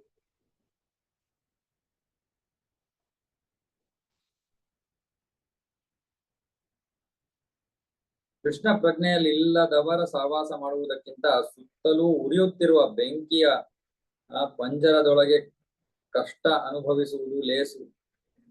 ಅಂತಹ ಸಹವಾಸವು ತುಂಬಾ ಕ್ಲೇಶದಾಯಕ. ಕೃಷ್ಣ ಪ್ರಜ್ಞೆ ಇಲ್ಲದೆ ಭಕ್ತಿ ಸೇವೆ ಮಾಡದವರನ್ನು ನೋಡಲೂಬಾರದು. ಅಂತವರು ಯಾವ ಪುಣ್ಯ ಕಾರ್ಯಗಳನ್ನು ಮಾಡುವುದಿಲ್ಲ. ಕೃಷ್ಣ ಪ್ರಜ್ಞೆ ಇಲ್ಲದೆ ಭಕ್ತಿ ಸೇವೆ ಮಾಡದವರನ್ನು ನೋಡಲೂಬಾರದು.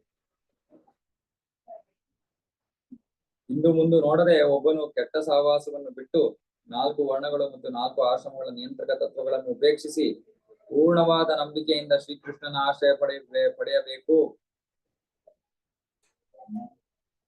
ಅಂದರೆ ಎಲ್ಲಾ ಐಹಿಕ ಕಾಮನೆಗಳನ್ನು ತೊರೆಯಬೇಕು. ತುಂಬಾ ರಾಂಗ್.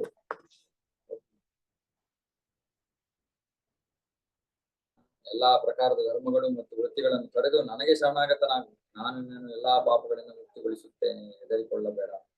ಸರ್ವಧರ್ಮಾನ್ ಪರಿತ್ಯಜ್ಯ ಮಾಮೇಕಂ ಶರಣಂ ವ್ರಜ, ತ್ವಾಂ ಸರ್ವ ಪಾಪೇಭ್ಯೋ ಮೋಕ್ಷಯಿಷ್ಯಾಮಿ ಮಾ ಶುಚಃ. ಶ್ರೀಕೃಷ್ಣನು ತನ್ನ ಭಕ್ತರ ಬಗ್ಗೆ ಪರಮ ದಯಾಳು. ಅವನು ಸದಾ ಉದಾರಿ ಮತ್ತು ಕೃತಜ್ಞ. ಅವನು ಸಕಲ ಶಕ್ತಿ ಸಂಪನ್ನ ಪಂಡಿತನಾದವನು.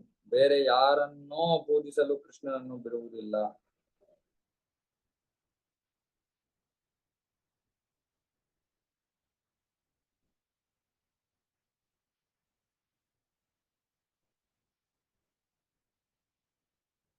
ಪಂಡಿತನಾದವನು ಬೇರೆ ಯಾರನ್ನು ಪೂಜಿಸಲು ಕೃಷ್ಣನನ್ನು ಬಿಡೋದಿಲ್ಲ, ಬೇರೆ ಯಾರನ್ನು ಪೂಜಿಸೋದು ಇಲ್ಲ.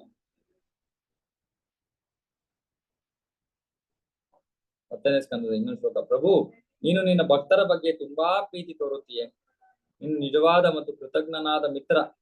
ನಿನ್ನಂತವನನ್ನು ತೊರೆದು ಬೇರೆ ಯಾರನ್ನೂ ಆಶ್ರಯಿಸುವ ಪಂಡಿತನೆಲ್ಲಿದ್ದಾನೆ? ನೀನು ನಿನ್ನ ಭಕ್ತರ ಎಲ್ಲಾ ಆಸೆಗಳನ್ನು ಪೂರೈಸುತ್ತೀಯ. ಕೆಲವು ವೇಳೆ ನೀನು ನಿನ್ನನ್ನೇ ಅವರಿಗೆ ಕೊಟ್ಟುಕೊಂಡು ಬಿಡುವೆ. ಆದರೂ ಹಾಗೆ ಮಾಡುವುದರಿಂದ ನೀನು ಹೆಚ್ಚು ಆಗುವುದಿಲ್ಲ, ಕಡಿಮೆಯೂ ಆಗುವುದಿಲ್ಲ, ಯಾವ ಬದಲಾವಣೆ ಆಗೋದಿಲ್ಲ ಕೃಷ್ಣನಲ್ಲಿ. ಆದ್ರೆ ಕೃಷ್ಣ ತಾನು ತನ್ನ ಭಕ್ತರಿಗೆ ಕೊಡ್ತಾನೆ.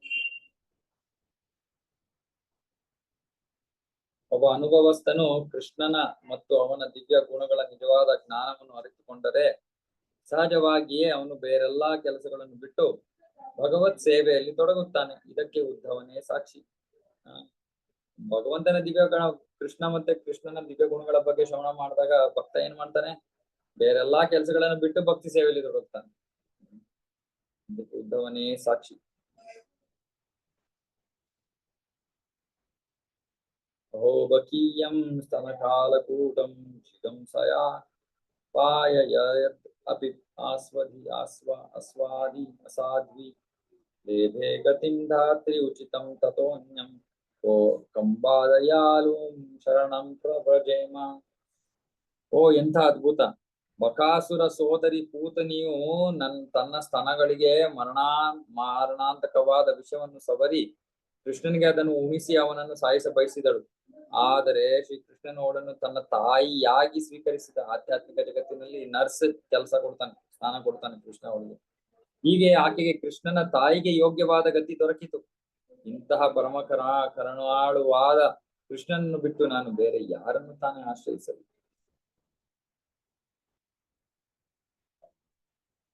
ಎರಡು ಬಗೆಯ ಭಕ್ತರಿದ್ದಾರೆ: ಸಂಪೂರ್ಣ ತೃಪ್ತರು ಮತ್ತು ಐಹಿಕ ಕಾಮನೆಗಳಿಂದ ಮುಕ್ತರಾದವರು, ಹಾಗೂ ಭಗವಂತನ ಚರಣಾರವಿಂದಗಳಿಗೆ ಪೂರ್ಣವಾಗಿ ಶರಣಾದವರು. ಅವರಿಬ್ಬರ ಗುಣಗಳು ಒಂದೇ ಆಗಿವೆ. ಆದರೆ ಕೃಷ್ಣನ ಪಾದ ಕಮಲಗಳಿಗೆ ಪೂರ್ಣವಾಗಿ ಶರಣಾಗತರಾದವರಿಗೆ ಇನ್ನೊಂದು ದಿವ್ಯವಾದ ಗುಣವಿದೆ. ಅದೇನೆಂದರೆ ಆತ್ಮ ಸಮರ್ಪಣ, ಸಂಪೂರ್ಣ ಶರಣಾಗತಿ. ಒಂದು ಜನ ಸಂಪೂರ್ಣವಾಗಿ ತೃಪ್ತರಾಗಿ ಐಹಿಕ ಕಾಮನೆಗಳಿಂದ ಮುಕ್ತರಾಗಿದ್ದಾರೆ, ಅಂದ್ರೆ ಜ್ಞಾನಿಗಳು, ಬ್ರಹ್ಮಭೂತ ಹಂತದಲ್ಲಿರೋರು. ಇನ್ನೊಂದು ಭಕ್ತರು, ಯಾರು ಭಗವಂತನ ಚರಣಾರವಿಂದಗಳಿಗೆ ಪೂರ್ಣ ಶರಣಾಗತರಾಗಿದ್ದಾರೆ ಅವರು. ಇವರಿಬ್ಬರಲ್ಲೂ ಒಂದೇ, ಅವರಿಬ್ಬರ ಗುಣಗಳು ಒಂದೇ. ಆದ್ರೆ ಈ ಕೃಷ್ಣನ ಪಾದ ಕಮಲಗಳಿಗೆ ಪೂರ್ಣವಾಗಿ ಶರಣಾಗತರಾದವರಿಗೆ ಒಂದು ವಿಶೇಷವಾದ ದಿವ್ಯ ಗುಣ ಆತ್ಮ ಸಮರ್ಪಣ. ತಮ್ಮನ್ನ ತಾವು ಕೃಷ್ಣನಿಗೆ ಅರ್ಪಿಸ್ಕೊಂಡ್ಬಿಟ್ಟಿದ್ದಾರೆ. ಶರಣಾಗತಿ 6 ಭಾಗಗಳೆಂದರೆ ಭಕ್ತಿ ಸೇವೆಗೆ ಅನುಕೂಲಕರವಾದದ್ದನ್ನು ಸ್ವೀಕರಿಸುವುದು, ಪ್ರತಿಕೂಲಕರವಾದದ್ದನ್ನು ತಿರಸ್ಕರಿಸುವುದು, ಕೃಷ್ಣನು ರಕ್ಷಿಸುತ್ತಾನೆಂಬ ದೃಢ ವಿಶ್ವಾಸ, ಭಗವಂತನೇ ಕಾಪಾಡುವವ ಅಥವಾ ಒಡೆಯನೆಂದು ಸ್ವೀಕರಿಸುವುದು, ಪೂರ್ಣ ಶರಣಾಗತಿ ಮತ್ತು ನಮ್ರತೆ. ಇದು ಶರಣಾಗತಿ.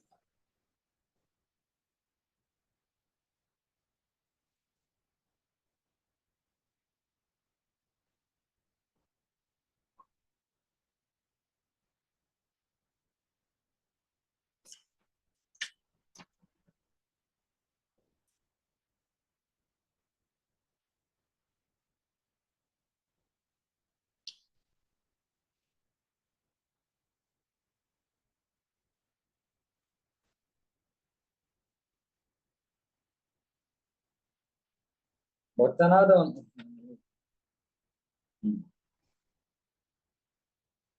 ದೇವನ್ನು ಪೂರ್ಣವಾಗಿ ಒಪ್ಪಿಸಿ ಕೃಷ್ಣನು ಲೀಲಾ ವಿನೋದಗಳನ್ನು ನಡೆಸಿದ ಪವಿತ್ರ ಸ್ಥಳದಲ್ಲಿ ಆಶ್ರಯ ಪಡೆದು, ಓ ಭಗವಂತ, ನಾನು ನಿನ್ನವನು ಎಂದು ಪ್ರಾರ್ಥಿಸುತ್ತಾನೆ. ಇದನ್ನು ಮನಸ್ಸಿನಲ್ಲಿ ತಿಳಿದು ಅವನು ಆಧ್ಯಾತ್ಮಿಕ ಆನಂದವನ್ನು ಅನುಭವಿಸುತ್ತಾನೆ. ಇದು ಶರಣಾಗತಿ. ಸುಮ್ಮನೆ ಓ ಭಗವಂತ ನಾನು ನಿನ್ನವನು ಅಂದ್ರೆ ಶರಣಾಗತಿ. ಇದನ್ನ ತಿಳ್ಕೊಂಡು ಭಕ್ತ ಆಧ್ಯಾತ್ಮಿಕ ಆನಂದವನ್ನ ಅನುಭವಿಸ್ತಾನೆ. ನಾನು ಕೃಷ್ಣನಿಗೆ ಶರಣಾಗತನಾಗೋದೆ ಅಂತ. ಭಕ್ತನಾದವನು ಶ್ರೀ ಕೃಷ್ಣನ ಪಾದಾರವಿಂದಗಳಲ್ಲಿ ಪೂರ್ಣವಾಗಿ ಶರಣಾದರೆ ಕೃಷ್ಣನು ಅವನನ್ನು ತನ್ನ ಆಪ್ತ ಒಡನಾಡಿಗಳಲ್ಲಿ ಒಬ್ಬನನ್ನಾಗಿ ಸ್ವೀಕರಿಸುತ್ತಾನೆ. ಸುಮ್ಮನೆ ಶರಣಾಗತರಾದರೆ ಕೃಷ್ಣ ಅವನನ್ನು ತನ್ನ ಆಪ್ತ ಒಡನಾಡಿಗಳಲ್ಲಿ ಒಬ್ಬನನ್ನಾಗಿ ಸ್ವೀಕರಿಸುತ್ತಾನೆ. ವೈಯಕ್ತಿಕ ಸಂಬಂಧ ಕೃಷ್ಣ ಅಂತಹ ಶರಣಾಗತ ಭಕ್ತನನ್ನ ಕೃಷ್ಣ ತಾರೆ ಕರೆ ತತ್ಕಾಲೆ ಆತ್ಮಸಮ ತನಗೆ ಸಮವಾಗಿ ಸ್ವೀಕರಿಸ್ಬಿಡ್ತಾನಂತೆ.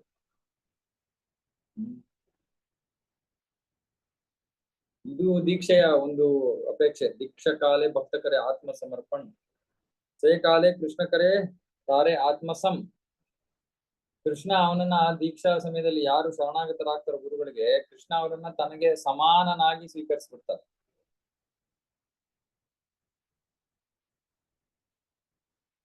ಜನನ ಮರಣಗಳಿಗೆ ಗುರಿಯಾಗುವ ಜೀವಿಯು ಎಲ್ಲ ಐಹಿಕ ಕಾರ್ಯ ಚಟುವಟಿಕೆಗಳನ್ನು ತೊರೆದಾಗ ಅಮೃತತ್ವವನ್ನು ಪಡೆಯುತ್ತಾನೆ ಮತ್ತು ತನ್ನ ಇಡೀ ಜೀವನವನ್ನು ನನ್ನ ಆದೇಶಾನುಸಾರ ನಡೆಸುತ್ತಾನೆ. ಹೀಗೆ ಅವನು ನನ್ನೊಡನೆ ಪ್ರೇಮ ರಸವನ್ನು ವಿನಿಮಯ ಮಾಡುವುದರಿಂದ ಪಡೆದ ಆಧ್ಯಾತ್ಮಿಕ ಆನಂದವನ್ನು ಸವಿಯಲು ಅರ್ಹನಾಗುತ್ತಾನೆ.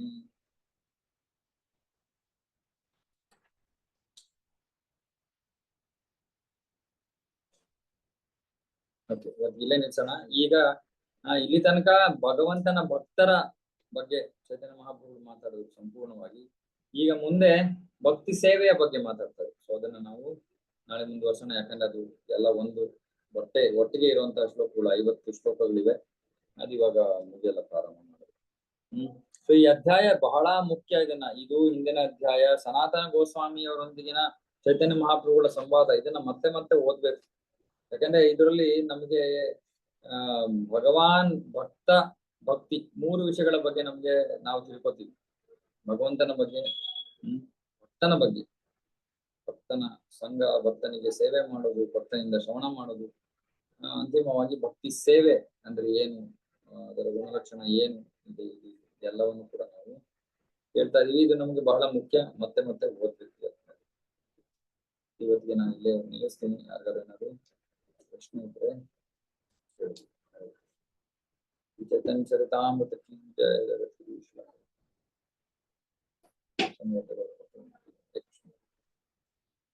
ಯಾರಿಗಾದ್ರು ಪ್ರಶ್ನೆ? ಪ್ರಭು ಧನ್ಯವಾದಗಳು ಪ್ರಭು. ಪ್ರಣಾಮ್ ಪ್ರಭುಜಿ. ಹರೇ ಕೃಷ್ಣ. ಧನ್ಯವಾದ. ಪ್ರಣಾಮ್ ಪ್ರಭು.